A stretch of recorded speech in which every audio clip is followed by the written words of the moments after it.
أعوذ بالله من الشيطان الرجيم. بسم الله الرحمن الرحيم. السلام عليكم ورحمة الله وبركاته.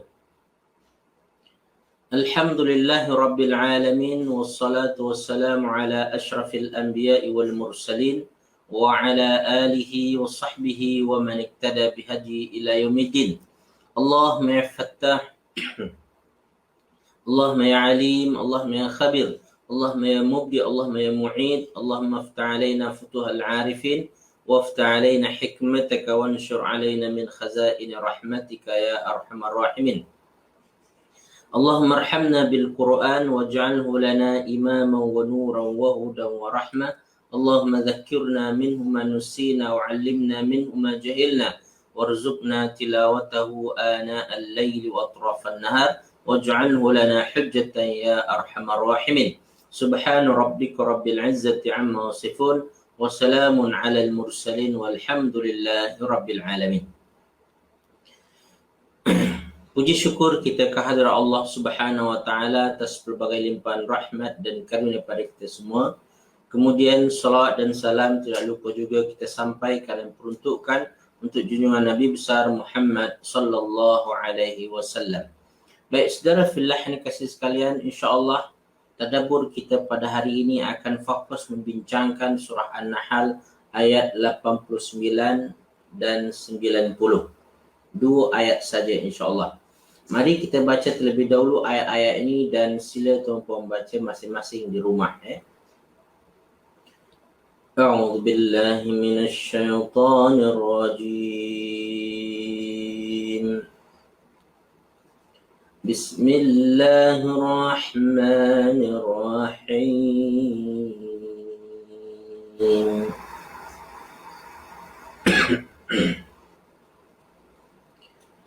وَيَوْمَ نَبْعَثُ فِي كُلِّ أُمَّةٍ شَهِيدًا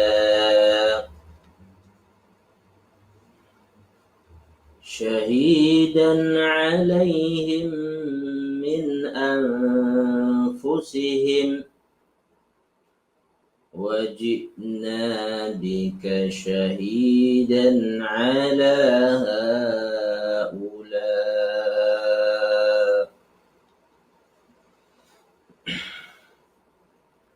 وَنَزَّلْنَا عَلَيْكَ الْكِتَابَ تِبْيَانًا لِكُلِّ شَيْءٍ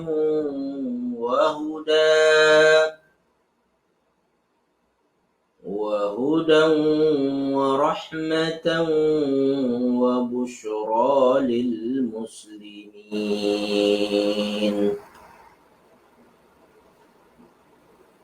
إِنَّ اللَّهَ يَأْمُرُ بِالْعَدْلِ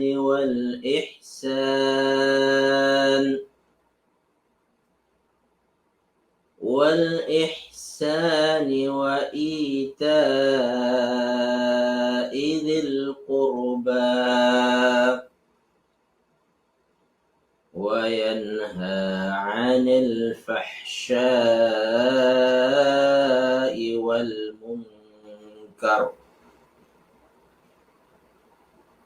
والمنكر والبغي يعظكم لعلكم تذكرون. صدق الله العظيم.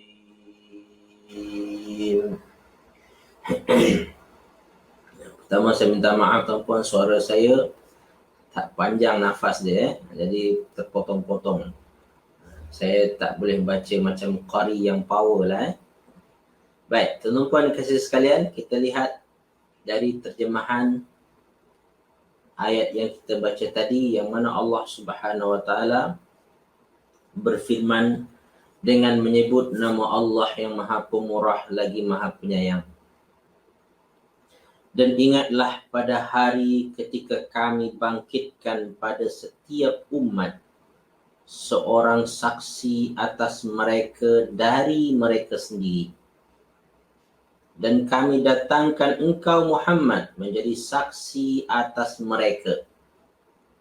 dan kami turunkan kitab Al-Quran kepadamu untuk menjelaskan segala sesuatu sebagai petunjuk serta rahmat dan kabar gembira bagi orang yang berserah diri kepada Allah. Sesungguhnya Allah menyuruh kamu berlaku adil dan berbuat kebajikan, memberi bantuan kepada kerabat, dan Dia melarang melakukan perbuatan keji, kemungkaran dan permusuhan. Dia memberi pengajaran kepadamu agar kamu dapat mengambil pelajaran. Maha benar Allah ke atas firman-firman-Nya. Saudara fillah yang dikasihi sekalian, pada pertemuan lepas kita menjelaskan tentang bagaimana kesudahan orang-orang yang ingkar kepada Allah Subhanahu wa taala, sama ada ingkar dari segi nikmat ataupun ingkar terhadap kenabian dan kerasulan dan pengutusan Nabi Muhammad sallallahu alaihi wasallam. Kesudahan mereka adalah kesudahan yang hina, kesudahan yang mereka itu berada dalam kesusahan demi kesusahan, penderitaan demi penderitaan, azab demi azab. Dan mereka ini tiada siapa yang akan menolongnya. Maka Allah Subhanahu wa taala mengingatkan kita kepada ayat yang kita baca tentang penegasan bahawa akan adanya saksi ke atas setiap umat, yang mana tiada umat melainkan akan ada saksi yang akan diambil daripada mereka, menunjukkan kepada mereka bahawasanya Allah sudah cukup memberi petunjuk, memberi hidayah, memberi yang apa patut untuk mereka beriman, untuk mereka percaya kepada Allah Subhanahu wa taala. Allah dah cukupkan untuk mereka. Datangkan saksi. Siapakah saksi mereka itu? Saksi mereka adalah para nabi dan rasul. Dan saudara fillah yang dikasihi sekalian, Imam Ar-Razi dalam kitab beliau Mafatihul Ghaib mengatakan bahawasanya yang dimaksudkan dengan umat pada ayat ini bukan hanya umat satu kaum, umat satu nabi, satu rasul, akan tetapi juga dia bermaksud adalah generasi al-qarni. Al-ummah bermakna al-qarni wal jamaah, dia kata. Ya, umat ini boleh bermakna adalah satu generasi dan satu jemaah. Yang mana berdasarkan kepada apa yang dinyatakan oleh Imam Fakhruddin Ar-Razi ini, bahawasanya kalau kepada umat diutus seorang nabi dan rasul kepada mereka untuk menjadi saksi, dan pada setiap generasi dan pada setiap kumpulan jemaah mesti ada seorang saksi, yang mana pada asasnya saksi itu adalah seorang yang layak untuk diteladani, layak untuk dicontohi. Maka pada setiap generasi ada orang yang layak untuk kita contohi, untuk kita teladani. Pada zaman Nabi Muhammad SAW, maka dialah yang paling layak pada waktu itu. Meninggal Nabi Muhammad SAW, wafat beliau diganti oleh sahabat-sahabat yang mulia seperti Abu Bakar Siddiq, Umar bin Khattab. Mereka itu adalah contoh-contoh teladan. Sahabat-sahabat semua boleh dikatakan adalah contoh teladan. Sebagaimana Rasulullah SAW bersabda, ashabi kan nujum, sahabat-sahabat aku itu seperti bintang di langit. Bi ayyihi muqtadaitum ihtadaitum. Dengan siapapun kamu menteladani di antara mereka itu, kamu akan insya-Allah mendapat petunjuk. So, pilihlah salah seorang karakter daripada sahabat Nabi, lalu kita cuba untuk beramal dengan ataupun mengikuti karakter tersebut, kita akan selamat insya-Allah. Kita akan mendapat petunjuk. Mumpun nak jadi siapa? Nak jadi Umar bin Khattab yang tegas, ya, berani, gagah, perkasa, ya kan? Ataupun tuan-tuan menjadi Abu Bakar Siddiq yang lemah lembut, tetapi dalam satu masa, satu kesempatan dia menjadi seorang yang tegas juga. Ataupun tu seperti Uthman bin Affan yang kaya, dermawan dan lembut hati. Dan atau tuan-tuan seperti Ali bin Abi Talib, seorang yang berilmu, lautan ilmunya, banyak perkara yang dia ketahui, dan dia juga seorang yang lemah lembut. So, sahabat-sahabat Nabi semuanya adalah orang-orang hebat. Kita boleh mencontoh daripada mereka. Dan tuan-tuan kasih sekalian, meninggal sahabat-sahabat Nabi, ada generasi selanjutnya, generasi tabi'in. Pada kalangan mereka itu terdapat contoh teladan juga bagi kita. Habis tabi'in, datang pula tabi'in, ada contoh lagi. Dan generasi kita sekarang ini tuan-tuan, ada contoh-contoh teladan juga yang boleh kita jadikan teladan kita. Saksi di sini maksudnya yang boleh kita lihat perbuatan, tindakan, sikap tersebut, lalu kita ikuti dan kita beramal dengannya, insya-Allah kita pun akan selamat, kita pun akan berjaya. So, saudara fillah ini kasih sekalian, berdasarkan kata Imam Fakhruddin Ar-Razi ini, Allah Subhanahu wa taala mengutus, menghantar kepada kita individu-individu yang boleh kita ikuti. Tetapi ada ciri-ciri dia nanti. Ada karakter-karakter yang perlu kita ikuti agar kita dapat mengikuti individu yang benar.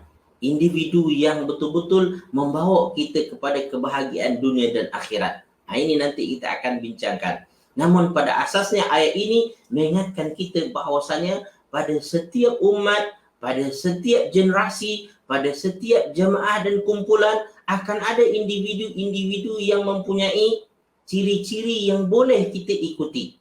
Jangan kita menganggap bahawasanya hanya orang baik ini ada pada zaman Nabi saja. Tidak. Pada zaman kita pun sekarang ini, kalau kita ikhlas, kalau kita betul-betul bersungguh mencari contoh teladan, kita akan jumpa. Masalah kita tidak ada keinginan dan kesungguhan tadi itu. Kita terus menafikan bahawasanya zaman sekarang ini zaman edan. Macam cakap orang Indonesia kan. Zaman yang teruk, zaman perang. Semua orang ni ngarut semua. Tak ada yang betul. Semua salah belaka. Tak ada yang boleh kita contoh. Kalau dah itu kefahaman tuan-puan, dah itu keyakinan tuan-puan dan kasih sekalian, memang tuan-puan tak akan jumpa. Maka berdasarkan pendapat Imam Ar-Razi ini tuan-puan, bahawa pada setiap umat, pada setiap generasi, pada setiap jamaah ada tu. Kalau kita ikhlas, insya-Allah kita akan mendapat faedah daripada mereka ini. Tuan-tuan puan-puan dan kasih sekalian, bahkan ada yang berpendapat seperti Abu Bakar Al-Asam yang mengatakan bahawasanya saksi-saksi ini bukan hanya orang, bukan hanya individu-individu, akan tetapi saksi itu juga datang daripada diri kita sendiri, min anfusihim, daripada diri mereka sendiri, yang menurut Abu Bakar Al-Asam itu adalah 10 anggota badan. Apakah 10 anggota badan yang akan menjadi saksi ke atas kita? Dia kata adalah ainani, iaitu 2 mata kita, udhunani, dan 2 pendengaran kita. Ini akan menjadi saksi nanti ni. Mata, pendengaran. Kemudian apa lagi? Yadani, 2 tangan. Rijlani, 2 kaki kita. Berapa dah tu? 2, 4. Tangan 2, 6. Kaki 2, 8. Dan kemudian apa lagi? Ada 10 kan? Yang ke-9 adalah wal jild, iaitu kulit-kulit kita ni. Kulit kita ini akan menjadi saksi nanti. Dia pun ada monitor, ada kamera juga ni. Tangan-tangan, kulit-kulit kita ni, kulit badan kita ada kamera yang merakam. Yang di CCTV Allah Subhanahu wa taala ada pada badan kita, dia kata. Dan yang ke-10 apa itu? Wal lisan, iaitu lidah kita. Lidah kita ini akan menjadi saksi terhadap semua yang kita lakukan. Jadi saudara fillah yang dikasihi sekalian, ada saksi di kalangan manusia dan ada saksi di kalangan anggota badan. Ini pendapat Abu Bakar Al-Asam yang dinukilkan oleh Imam Fakhruddin Ar-Razi dalam tafsir beliau. Tapi Imam Fakhruddin Ar-Razi tidak cenderung untuk mengambil pendapat ini. Menurut dia adalah individu-individu, orang-orang yang Allah Subhanahu wa taala wujudkan di muka bumi ini, yang mana mereka ini akan menjadi saksi kepada kita. Mereka akan bercakap, menjelaskan keadaan kita nanti. Oh, si fulan itu begini dia. Oh, si fulan ini begini dia. Dan kita pun tuan-puan daripadanya nanti kita akan dapatkan teladan dan contoh yang baik. So, saudara fillah yang dikasihi sekalian, maka Allah ingatkan di akhirat nanti saksi-saksi ini akan diminta tampil oleh Allah Subhanahu wa taala. Ya. Maka saksi pertama yang akan tampil tuan-tuan adalah nabi. Allah Subhanahu wa taala mengatakan, "Wajidna bika syahidan 'ala haula." Dan kami mendatangkan engkau Muhammad sebagai saksi ke atas mereka. Tuan-puan kasih sekalian, sebelum saya lupa tuan-puan bahawasanya ketika orang meninggal, kita ada talqin, kita ada semacam tuan-puan kasih sekalian pernyataan, ya, ataupun waktu jenazah ya dilaksanakan, maka kita kadang-kadang mendengar ada imam ataupun yang mengepalai pelaksanaan jenazah itu berkata, kami bersaksi bahawa si fulan ini adalah orang baik. Ini tuan-puan salah satu bentuk penyaksian juga, bentuk kesaksian juga. Jadi tuan-tuan puan-puan dikasihi sekalian, ketahuilah bahawasanya apa yang orang nyatakan kepada kita semasa kita dah meninggal nanti, itu satu bentuk kesaksian tuan-puan. Cuba tuan-puan bayangkan kalau tuan-puan meninggal nanti orang cerita apa pasal tuan-puan? Orang cerita positif ke atau orang cerita negatif pada tuan-puan? Orang bercakap kebaikan tuan-puan ke atau bercakap keburukan tuan-puan? Kalau sekiranya tuan-puan mati, yang orang ingat tentang tuan-puan adalah kebaikan. Oh, si fulan itu Masya Allah ibadahnya bukan main. Saya sangat salut dengan dia. Kalau sekiranya tuan-puan meninggal nanti orang berkata, kalau dia itu saya mengaji memang ambil sanad daripada dia. Saya memang suka belajar dengan dia. Saya suka kalau duduk dengan dia. Kalau dia membaca tersebut sedap bukan main. Kalau tuan-puan jenis orang yang bersedekah kan, Masya Allah dia itu tak berhenti pada masa hidup dia itu membantu, menolong. Saya di antara orang yang mendapatkan bantuan dan pertolongan. Kesaksian-kesaksian seperti ini tuan-puan akan kembali diungkap, akan kembali ditonjolkan di padang mahsyar nanti, diminta satu persatu. Ya. Maka saya berharap pada tuan-puan dikasih sekalian, kalau Allah Subhanahu wa taala minta kesaksian tuan-puan ceritalah baik-baik pada saya kan. Ya Allah, mudah-mudahan tuan-tuan puan-puan orang-orang yang mengenali saya menyampaikan kesaksian yang baik, ya, mengakui kebaikan kita. Tetapi kita yakin tuan-puan, kita ikhlas pada Allah Subhanahu wa taala, Allah akan jadikan orang-orang sekeliling kita memberikan kesaksian yang baik.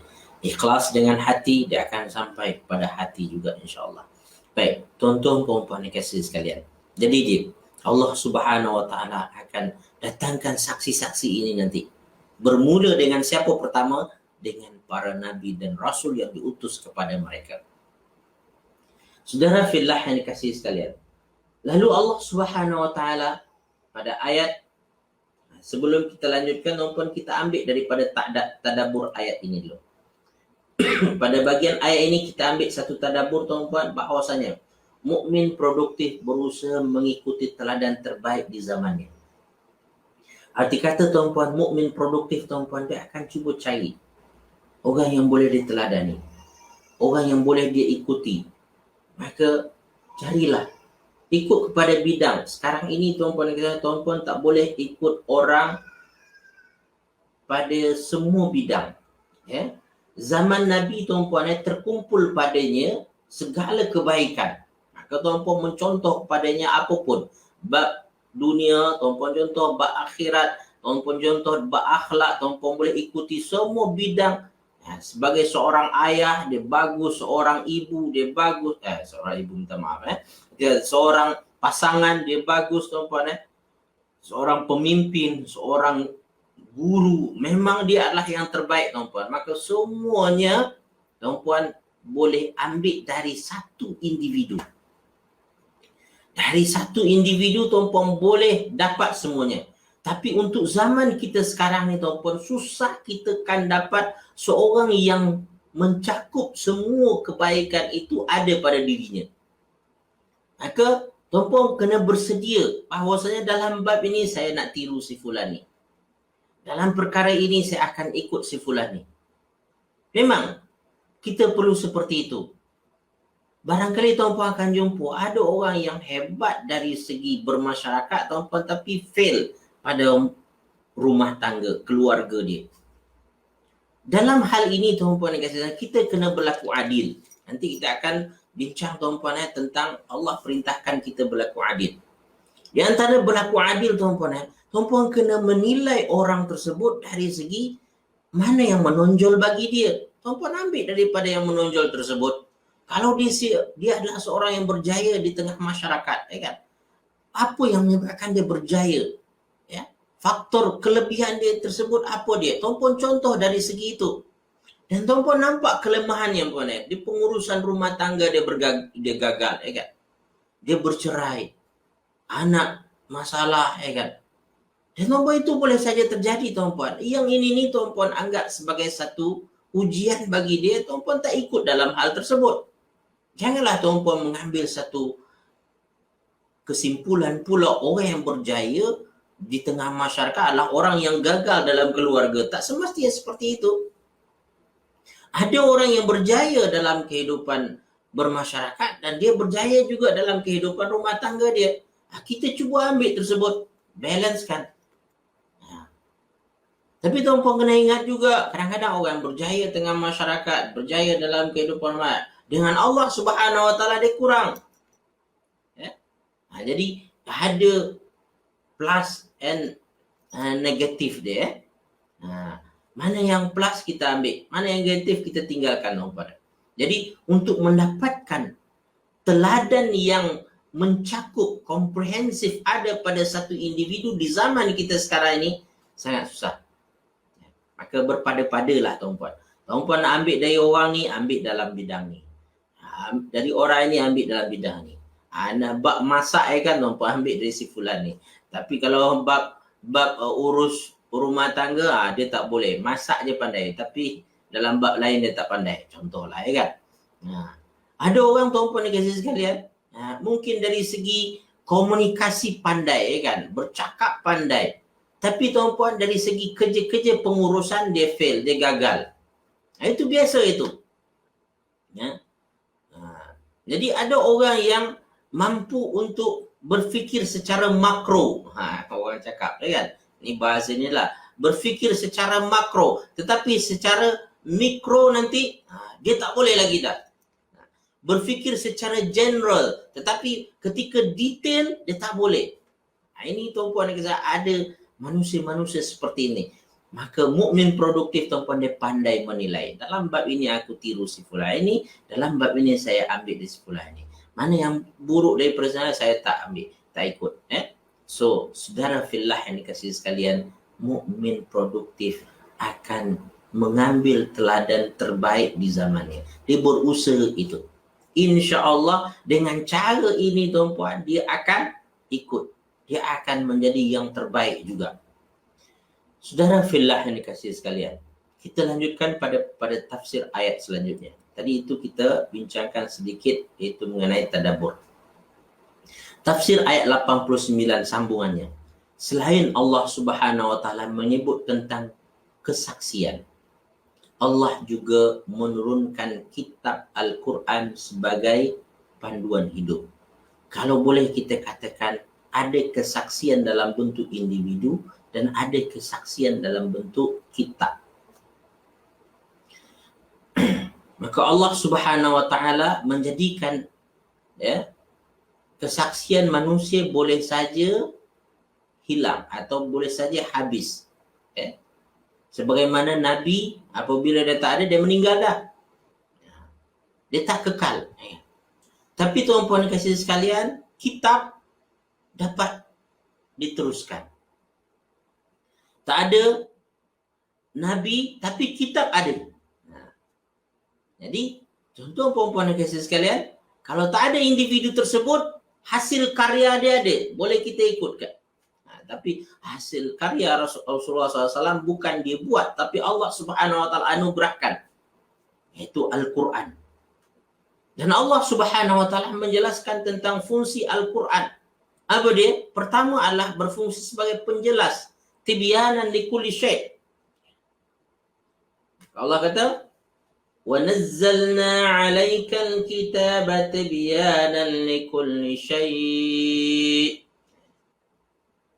Dan kami menurunkan Al-Quran, menurunkan kitab sebagai penjelasan bagi setiap sesuatu.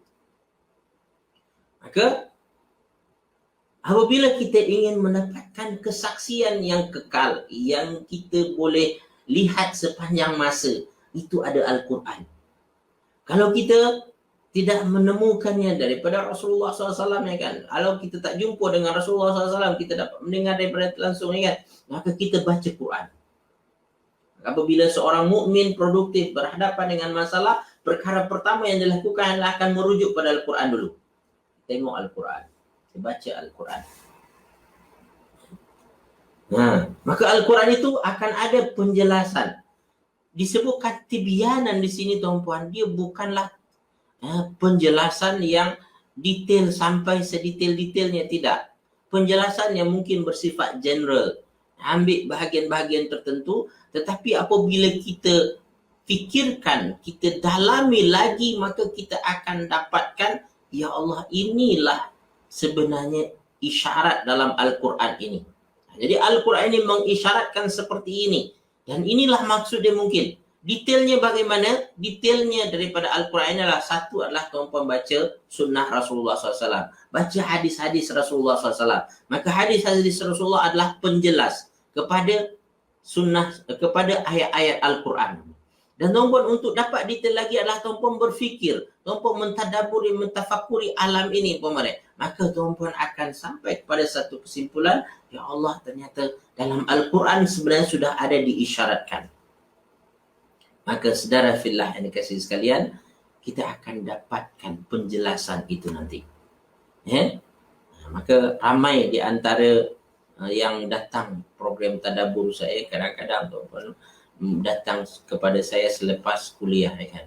Ustaz, terima kasih Ustaz, saya rasa bertuah datang perkongsian Ustaz, kuliah Ustaz hari ini. Ya, masalah yang saya fikirkan beberapa lama ini, ternyata dengan apa Ustaz jelaskan tadi itu selesai dah, ya kan? Saya dapat faham, saya dapat tangkap. Masya Allah, terima kasih. Setumpuan saya tak sengaja pun nak cerita mengenai masalah orang, ya kan? Tetapi Al-Quran bercerita tentang masalah kita dan diberikan penyelesaian kepada kita. Dan apabila kita suka membaca Quran dan mentadaburinya, terutamanya mendalaminya, insya-Allah ada isyarat-isyarat dari tadi itu. Ada petunjuk-petunjuk. Maka selain Al-Quran itu penjelasan, Allah Subhanahu wa taala menyebutkan ia juga berfungsi sebagai apa? Hudan, petunjuk. Jadi Al-Quran, tuan-puan dikasih sekalian, dia bukanlah detail. Bukan buku SOP, kan? Bukan buku SOP betul. SOP dia tahulah 1, 2, 3, 4 dengan urutan-urutannya, siap dengan apa KPI yang perlu dibuat, ya kan? Tidaklah sampai itu, tetapi Allah Subhanahu wa taala menunjukkan isyarat-isyaratnya. Apabila kita dapat tangkap isyarat tersebut, lalu kita gunakan dalam kehidupan kita, kita akan rasa terbimbing, kita akan rasa mendapat petunjuk. Inilah fungsi daripada Al-Quran tersebut, dia petunjuk hidup. Dia tunjukkan lah, macam tuan-puan dikasih sekalian, kalau tuan-puan berjalan, ada iaitu signboard, kan? Iaitu apa namanya signboard dia panggil? Papan tanda. Papan tanda dia tunjuk cuma dalam bentuk apa? Arah saja. Tanda ke kiri, tanda ke kanan, satu hala. Ya kan? So tuan-puan, dia dalam bentuk tu. Seperti itulah Al-Quran. Dia hanya memberikan petunjuk-petunjuk, sign-sign. Okey, maka kata seperti siapa, saya tak ingat mengatakan bahawa Al-Quran itu adalah sign. Sign bukan sains yang ilmu sains, tak. Sign yang bermakna adalah tanda. Al-Quran adalah tanda, sign. Ya? Yang menunjukkan kepada kita tanda-tanda.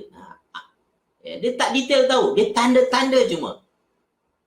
Apabila kita follow tanda tadi tu, ikut tanda tu, kalau dia kata arah kanan, tuan-puan ikut, insya-Allah tuan-puan akan selamat. Nah, dan nanti kata lepas tanda itu tuan-puan akan jumpa yang lain pula, jumpa yang lain pula, jumpa yang lain pula. Dia akan bersambung-sambung nanti. Jadi saudara fillah yang dikasihi sekalian, Al-Quran itulah hudan, ialah petunjuk. Maka apabila tuan-puan ikut petunjuk tu, tuan-puan akan dapat fungsi Al-Quran yang ketiga, iaitu rahmat. Dalamnya ada rahmat. Baru terasa tuan-puan, Al-Quran, Masya Allah, banyak benda yang saya dapat. Ya, betul Puan Nakia, science not science. Ya, betul. Jadi Al-Quran itu adalah rahmat. Rahmat bila tuan-puan? Apabila tuan-puan follow the sign tadi tu. Tuan-puan ikut petunjuk tadi tu, baru tuan-puan rasa, ya Allah, begini ya. Tuan-puan. Ya? Ada rahmat dia nanti. Baru tuan-puan rasa, Allah ini tak pernah jauh daripada saya. Allah ini sentiasa dekat, memberi bimbingan, memberi tunjuk ajar. Rahmat Allah Subhanahu wa taala terasa bagi tuan-puan. Alhamdulillah ya Allah. Ini. So rahmat Allah Subhanahu wa taala bermula daripada Al-Quran. Apabila kita ikuti Quran, tuan-puan akan dapat rahmat. Dan dalam ayat lain tuan-puan, Al-Quran itu bukan hanya sebagai rahmat, adalah mubarak. Itu penuh berkat. Menyebabkan segala yang tuan-puan ada nanti jadi berkah. Berkah itu macam mana tanya? Dia akan rasa cukup saja. Elok-elok je. Dan dengan yang sedikit yang tuan-puan ada, tuan-puan boleh buat banyak. Ini berkah ni. Rezeki mungkin tak berapa kan, tetapi dengan yang tak seberapa tersebut, tuan-puan boleh buat perkara yang orang umpama punya duit 100,000. Tuan-puan punya duit hanya 10,000 je. Tapi hasil daripada 10,000 itu umpama 100,000. Bahkan umpama 1,000,000. Ada orang tuan-puan. Kita tengok tuan-puan, individu-individu yang berkah hidup tuan-puan. Saya dikongsikan tuan-puan tentang atuk pada isteri saya. Dia seorang ulama juga, dia seorang ustaz juga di Teluk Intan dulu. Atuk pada ataupun ayah kepada bapa mertua saya. Dia balik dari Mekah. Kemudian dia minta jadi Tok Kadi tapi dia tolak. Jadi Kadi kerajaan Perak dia, tapi dia tolak. Dia lebih prefer apa? Mengajar ke masjid-masjid, ke rumah-rumah. Dan dikongsikan oleh bapa mertua saya, berapa sangatlah dia dapat. Mungkin hanya beberapa ringgit saja, berapa sen kadang-kadang pada zaman dahulu. Tapi Alhamdulillah anak dia ramai semua menjadi dia. Ya? Alhamdulillah jadi orang semua dia kata. So tuan-puan ni kata, ada orang yang gaji dia tu sekarang tuan-puan buat 100,000 ya kan. Tetapi anak dia tak menjadi. Entah macam mana ya kan. Dan ada tuan-puan yang orang cikgu je cuma ya kan, cikgu. Tapi anak dia tuan-puan, Masya Allah, jadi profesional, orang-orang berjaya semua. Ini berkah tuan-puan. Dan ketahuilah berkah itu akan terasa bagi orang yang ikut petunjuk Al-Quran. Merujuk kepada Al-Quran dalam kehidupannya. Dia akan rasa rahmat, limpah kurnia Allah Subhanahu wa taala. Di antara rahmat yang tak boleh kita ini kan tuan-puan, apabila kita buntu ada je jalan keluar. Ini satu rahmat Allah Subhanahu wa taala. Ada kita kesusahan tuan-puan, ada saja yang menolong. Ada saja perkara yang membantu kita. Ini rahmat Allah. Sehingga hidup kita tak ada yang sampai susah. Sampai betul-betul tuan-puan jatuh flat, tak ada. Saudara fillah yang dikasihi sekalian, Al-Quran rahmat Allah Subhanahu wa taala. Dan apa lagi tuan-puan yang kasih saya, yang keempat disebutkan oleh Allah pada ayat ini adalah Al-Quran juga mengandungi berita gembira bagi orang-orang yang muslim, bagi orang-orang yang berserah diri kepada Allah Subhanahu wa taala. Wa busyra lil muslimin, dan berita gembira bagi orang-orang yang berserah diri. Orang yang berserah diri seperti apa yang kita sebutkan pada pertemuan lepas ya. Bahwasanya di akhirat nanti orang-orang kafir berserah diri kepada Allah setelah mereka tak ada pilihan. Tapi orang beriman tuan-puan dan kasih sekalian, Mereka berserah diri kepada Allah Subhanahu wa taala sebab dia tahu kebesaran Allah, dia tahu keagungan Allah, dia tahu bahawa segala yang ada ini balik kepada Allah Subhanahu wa taala. Maka dia berserah diri atas pilihan. Orang yang berserah diri kepada Allah atas pilihan ini, dia akan ada good news nanti.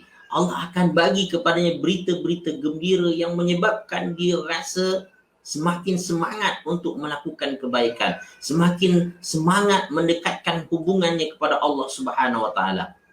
Saudara fillah yang dikasihi sekalian, inilah fungsi Al-Quran. Jadi apabila orang-orang yang menginginkan kebaikan dalam kehidupan dunia, maka dia baca Quran normal, makin dia dapat kegembiraan, keseronokan.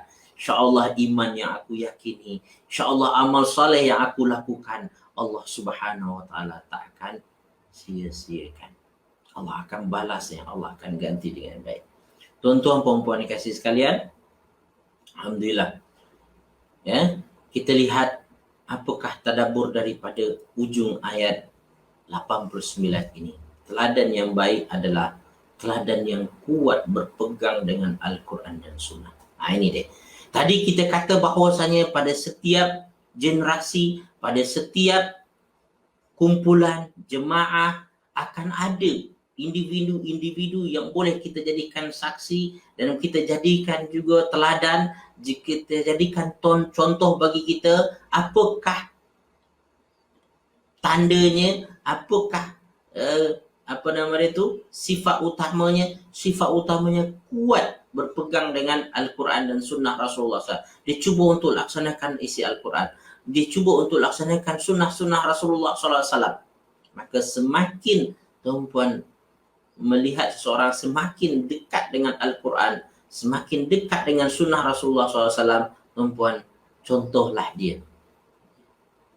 Maka saudara fillah yang dikasihi sekalian, kita sambung dahulu pada ayat yang selanjutnya, iaitu ayat yang ke-90, yang mana Allah Subhanahu wa taala pada ayat ini seperti yang dikatakan oleh ulama tafsir, di antaranya adalah Imam Fakhruddin Ar-Razi mengatakan ayat 90 ini jama'ah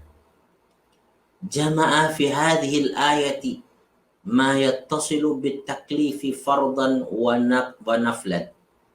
Ayat ini mengandungi kesimpulan, mengkombinasikan semua perintah Allah dan larangan Allah, maka direngkaskan dengan ayat 90 ini. Kalau nak tahu kesimpulan daripada perintah Allah dan kesimpulan daripada larangan Allah Subhanahu wa taala, baca surah An-Nahl ayat 90 ini. Apakah kesimpulan yang ada pada ayat ini?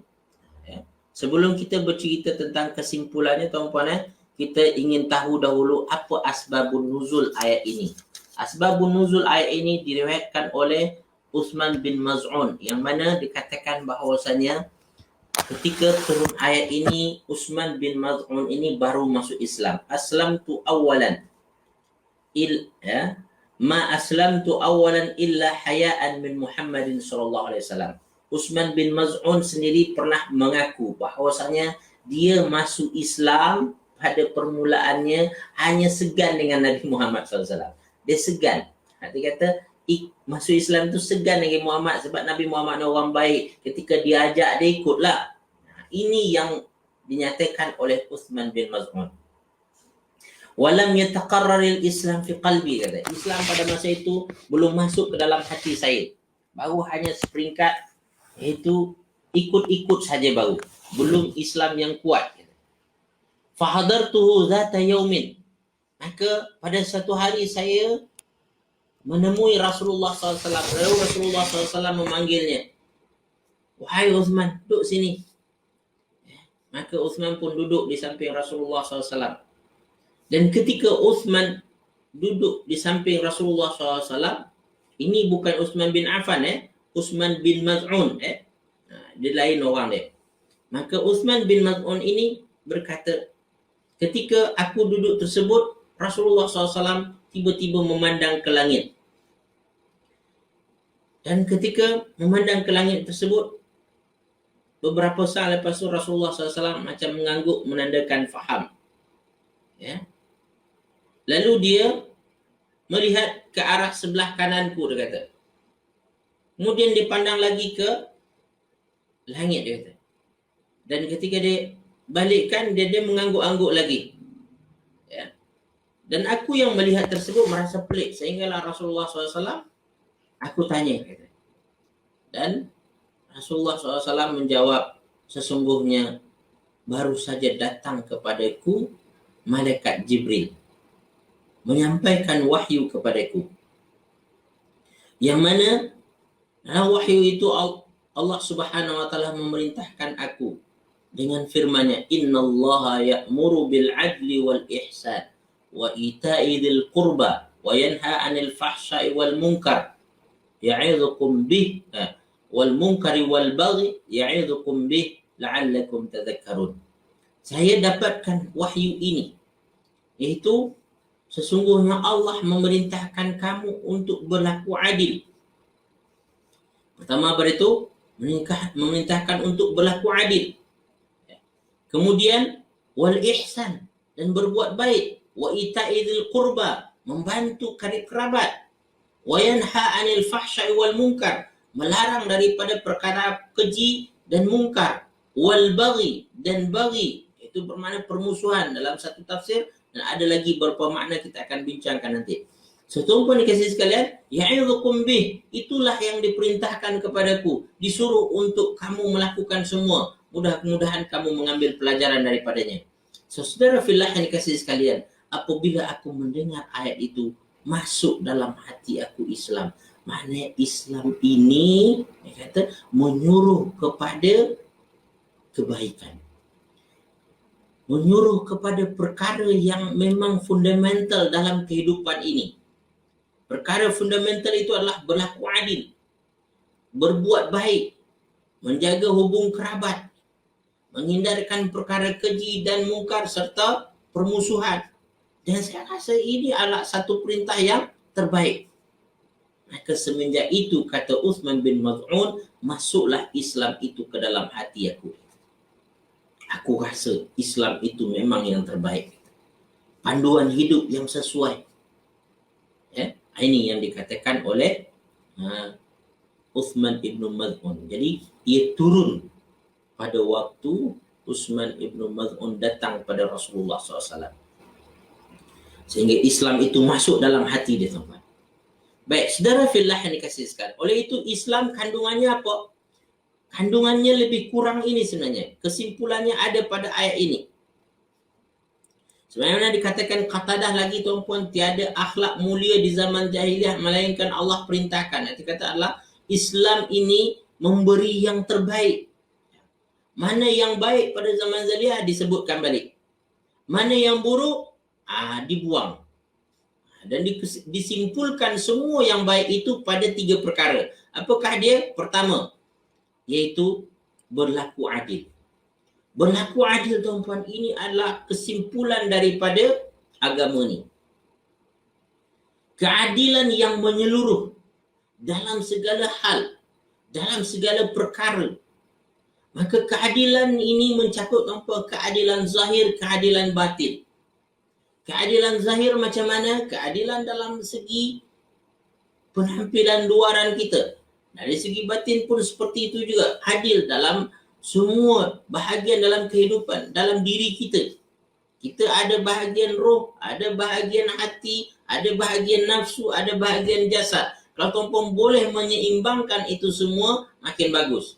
Saya rasa ada pada perkongsian buku kita ada sebutkan, iaitu Rawatut Tawazun fil Islam. Kalau tuan-puan tengok, ada video yang kita bincang sama-sama, iaitu bicara buku, bicara santai. Tajuknya adalah Rawatut Tawazun fil Islam.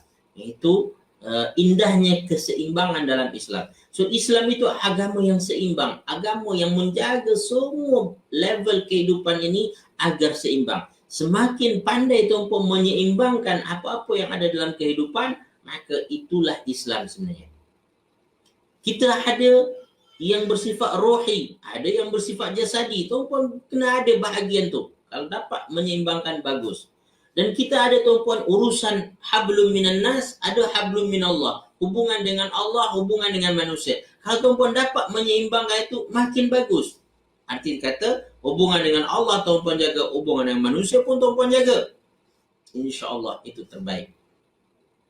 Kalau tuan-puan boleh berjaya dalam kerjaya duniawi tuan-puan, tuan-puan juga berjaya dalam kerjaya ukhrawi tuan-puan, itu pun yang terbaik. Itu yang Allah inginkan. Dan dalam keluarga tuan-puan berlaku adil kepada anak-anak. Anak nombor 1, anak nombor 2, anak nombor 3, anak bongsu, ya kan. Kadang-kadang tuan-puan kasih sekalian kita kepada bongsu ni tuan-puan terlebih, ya kan. Sehingga kita tanpa terasa kepada anak sulung kita ketepikan. Anak nombor 2, nombor 3, ya kan. Yang bongsu ni terlebih. Kalau kita berlaku adil, semua dapat bahagian masing-masing. Itulah yang terbaik. Innallaha ya'muru bil adli. Segi keadilan ini tuan-puan ada beberapa tafsiran sebenarnya seperti disebutkan oleh Ibnu Abbas. Riwayat mengatakan bahawa adil itu adalah syahadatu an la ilaha illallah. Adil yang dimaksudkan pada ayat ini adalah dengan kita menjaga syahadah kita bahawa tiada Tuhan melainkan Allah. Dan ihsan dalam ayat tersebut adaul faraid, iaitu melaksanakan perintah-perintah, kewajipan-kewajipan yang Allah Subhanahu wa taala tetapkan bagi kita. Jadi kita jaga syahadah kita jaga perintah-perintah Allah Subhanahu wa taala, itu adil. Jangan hanya sampai kita menyebut syahadah saja tuan-puan, tetapi kita tidak melaksanakan perintah Allah Subhanahu wa taala. Solat tak kita buat, puasa kita tak lakukan, zakat kita tak bayar, haji kita tak buat, kan? Maka ini bukan namakan adil. Dan ayat adil mengatakan bahawasanya al-adlu khal'ul andad, iaitu menafikan sekutu bagi Allah Subhanahu wa taala. Dan ihsan dalam ayat itu an ta'budallaha ka'annaka tarahu. Ihsan itu adalah kamu menyembah Allah seolah-olah melihatnya, merasakan penyaksian Allah terhadap diri kita dan terhadap ibadat kita. Dan ihsan itu apa lagi? Kata wa an tuhibba lin-nas ma tuhibbu li nafsik. Ya, ihsan itu adalah apa yang kamu suka terhadap diri kamu dan kamu nak yang sama itu dapat pada orang lain. Kalau sekiranya tuan-puan nak dapat rizat 100 tuan-puan, tuan-puan nak orang lain dapat 100 juga. Itu ihsan. Tapi kalau sekiranya tuan-puan nak dapat 100, orang lain biarlah dapat tak dapat, fail pun tak kisah, ya kan. Jadi ihsan adalah ingin kita orang lain dapat macam kita dapat. Apa yang kita suka dapat tersebut, orang lain pun nak dapat. Ini bagus. Ini ihsan, tuan-puan. Kalau tuan-puan ada seperti itu, ada ihsan. Ada di antara tuan-puan yang kasihkan, saya alhamdulillah dapat mengaji kan. Saya nak kawan-kawan saya pun pandai mengaji. Ini tuan-puan ihsan ni. Ya? Kalau tuan-puan ada ilmu kan, tuan-puan rasa bahawasanya ilmu tuan-puan ni perlu dikongsi oleh orang lain. Orang pun kena dapat, kena ada ilmu ni juga. Maka tuan-puan sungguh-sungguh mengajar, ya kan. Kalau dari segi harta tuan-puan ada harta. Saya nak orang kaya juga macam saya. Dia tolonglah orang kaya tuan-puan. Dia tolong orang kampung ni. Keluarga dia. Kawan-kawan dia. Ini dia tuan-puan. Ini namanya ihsan. Ada orang nak kaya sendiri tuan-puan. Ada orang nak pandai sendiri. Ada orang nak cantik, handsome sendiri, ya kan. Lawa sendiri. Jadi ihsan ini apa dia? Kita nak orang dapat yang terbaik seperti yang kita dapat. Itu yang bagus. Ya. Jadi Allah Subhanahu wa taala menyuruh kita untuk berlaku adil dan juga ihsan. Fa in kana mu'minan ahbabta an yazdada imanan. Kalau sekiranya orang kawan kita itu seorang yang beriman, manusia tersebut adalah seorang yang beriman, maka kita berharap kalau sekiranya dia bertambah imannya. Wa in kana kafiran, kalau sekiranya orang tersebut kafir macam mana? Ahbabta an yasira akhaka fil Islam.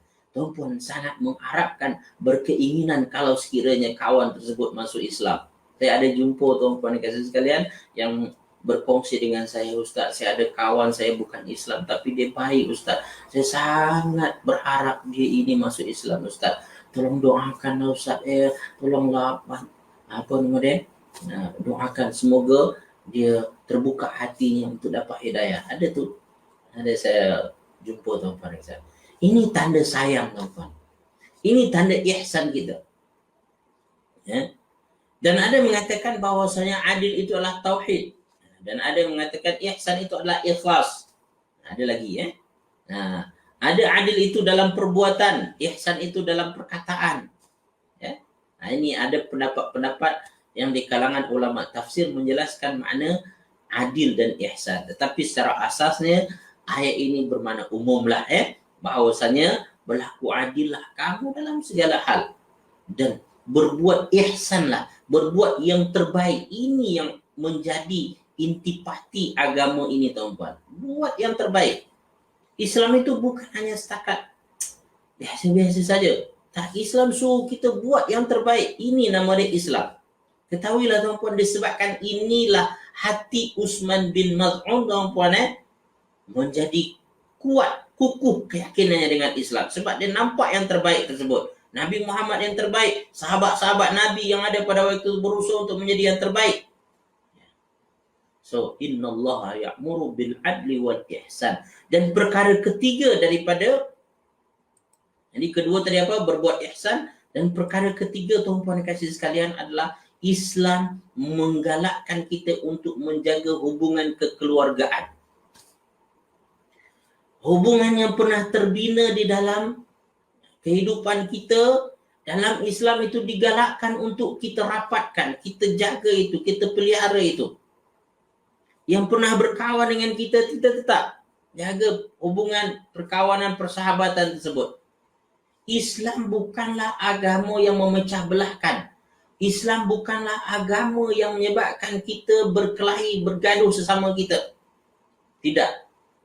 Islam justru merapatkan, menyatukan. Maka orang kata kalau awak masuk Islam nanti awak akan berpisah, awak akan tinggalkan keluarga. Tidak. Maka Islam di antara agama, kalau you betul-betul Islam, you akan jaga keluarga awak. Ya, you akan jaga hubungan mak bapak. Bahkan kalau ada Islam, awak perlu lebih baik lagi. Berbakti kepada ibu bapa, tunjukkan bahawa Islam itu cantik. Nah, itulah yang diamalkan oleh ramai sahabat-sahabat yang baru masuk Islam, tuan-tuan, dan akhirnya mereka jadi pendakwah-pendakwah hebat, ya kan? Nah, seperti Ustaz Abid Liu, ya kan?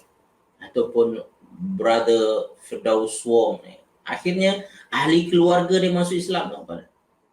Nah, kalau kat Indonesia ada Felix Yu, ya, Ustaz Felix Yu masuk Islam.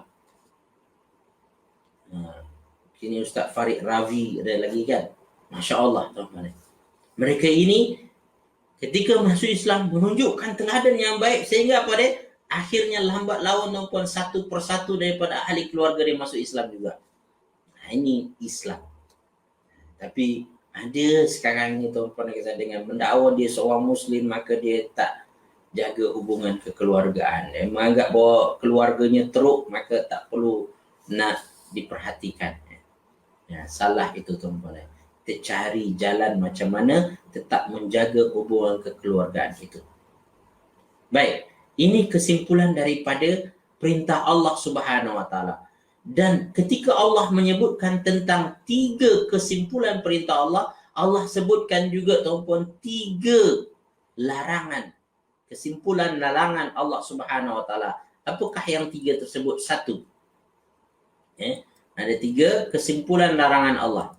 Ini dalam bahasa Arab, dalam mubalaghah, tuan-puan, ada nama prinsip, nama dia iaitu muqabalah. Ya. Kalau disebutkan 3, Allah datangkan 3 lawan. Ya. 3 yang positif, 3 negatif. Maka Allah Subhanahu Wa Taala melarang kita daripada segala perkara keji. Perkara keji ini, tuan-puan, perkara seperti zina, liwat, perkara yang secara asasnya siapapun dari bangsa manapun akan melihat perkara itu tidak baik. Ya. Keji berdasarkan sebenarnya kepada insting manusia atau kepada nilai kemanusiaan itu sendiri. Pada asasnya adalah zina tidak diterima oleh siapapun juga. Tapi ada juga kita dengar tuan-puan, ada satu kabilah ke satu suku mana ke tuan-puan, maka dia bebaskan itu. Namun secara semula jadinya sifat kemanusiaan orang-orang itu pasti akan merasa guilty, merasa bersalah dengan perbuatan tersebut. Maka Allah Subhanahu wa taala melarang kita daripada segala perkara keji ini. Yang mana ia bercanggah dengan nilai kemanusiaan itu sendiri. Segala sesuatu yang bercanggah dengan nilai kemanusiaan itu adalah perkara keji. Seolah-olah tuan-puan perkara keji ini tuan-puan kebalikan daripada adil yang disebutkan Allah di depan. Keadilan tuan-puan itu diterima ialah nilai universal. Universal value yang mana semua bangsa, semua orang, semua pihak tuan-puan sukakan keadilan. Dan al-fahsya ini tuan-puan ialah perkara yang sebaliknya, segala sesuatu yang menyebabkan orang tak suka. Orang tak boleh terima. Secara semula jadi orang tak boleh terima benda tersebut. Ini zina, liwat dan beberapa macam. Tapi secara general seperti itu. Dan tuan-puan dikasihi sekalian adalah wal munkar. Yang dilarang lagi yang kedua adalah kesimpulannya adalah perkara mungkar. Perkara mungkar apa tuan-puan? Segala sesuatu yang bercanggah dengan agama. Ini barulah panduannya agama. Ya Allah minta maaf tuan-puan, sekarang dah pukul 9.32 dah. Ya, saya tak terasa tuan-puan dah terlewat masa. Tuan-puan bagi masa saya sikit lagi. Baik. Jadi perkara kedua adalah mungkar. Sebenarnya pendetailan perkara ni bagus tuan-puan, tapi karena masa tak cukup, maka saya akan ringkaskan saja. Dan yang ketiga tuan-puan dikasihi sekalian, iaitu al-baghyu. Al-baghyu diterjemahkan dengan permusuhan. Tetapi al-baghyu pada asal maknanya tuan-puan dikasihi sekalian sesuatu yang lebih umum sebenarnya. Ya. Al-baghyu itu kata ulama tafsir adalah al-kibru wal zulmu, iaitu kesombongan dan iaitu permusuhan, kezaliman. Mana siapa yang nakkan kezaliman tuan-puan? Orang tak suka. So Islam tuan-puan bukan agama yang mengajak kepada permusuhan, tapi adalah Islam agama yang mengajak kepada perdamaian, pada kasih sayang. Orang kata awak masuk Islam nanti awak akan perangi orang. Awak masuk Islam nanti awak akan bergaduh dengan orang. Tidak tuan-puan. Ini tidak betul. Ini tidak benar. Islam melarang daripada segala permusuhan, mengajak kepada segala perdamaian, mengajak kepada kerjasama. Wa ta'awanu 'alal birri wat taqwa wa la ta'awanu 'alal itsmi wal 'udwan. Bekerjasamalah kamu dalam kebaikan dan takwa, dan jangan kamu bekerjasama dalam dosa dan permusuhan. Allah tak suka. Allah tak suka. Maka segala yang menjurus kepada permusuhan itu dibenci Islam, dibenci Allah, dibenci Rasul. Dan mukmin yang produktif tuan-puan tak suka benda-benda seperti ini. Segala yang berkaitan dengan permusuhan. Dia suka perdamaian, dia suka ketenangan, dia suka ketenteraman. Maka mau tak mau dia akan menghindar dari segala yang menjurus kepada permusuhan ini. Baik, saudara fillah ni kasih sekalian, kesimpulannya adalah dari segi tadabbur, mukmin produktif tuan-tuan, mukmin terbaik dalam segala hal. Terbaik dari segi keadilannya, dari segi berbuat baiknya, terbaik dari segi hubungan keluarganya tuan-tuan. Dan dia orang yang paling jauh daripada perkara keji, mungkar dan permusuhan. Memang cantik personality mukmin produktif kalau ikut panduan surah An-Nahl ini dan Al-Quran secara umumnya, hadis Nabi. Saudara fillah ni kasih sekalian, demikian dahulu perkongsian kita pada kali ini yang baik dan benar daripada Allah Subhanahu wa taala, salah silap daripada diri saya sendiri pada Allah saya mohon ampunannya, pada kita semua saya mohon kemaafannya. Sebelum saya tutup, saya tengoklah dulu tuan-puan dan siapa ada hal tuan-puan boleh berangsur dan bersurai. Banyak komen, Masya Allah.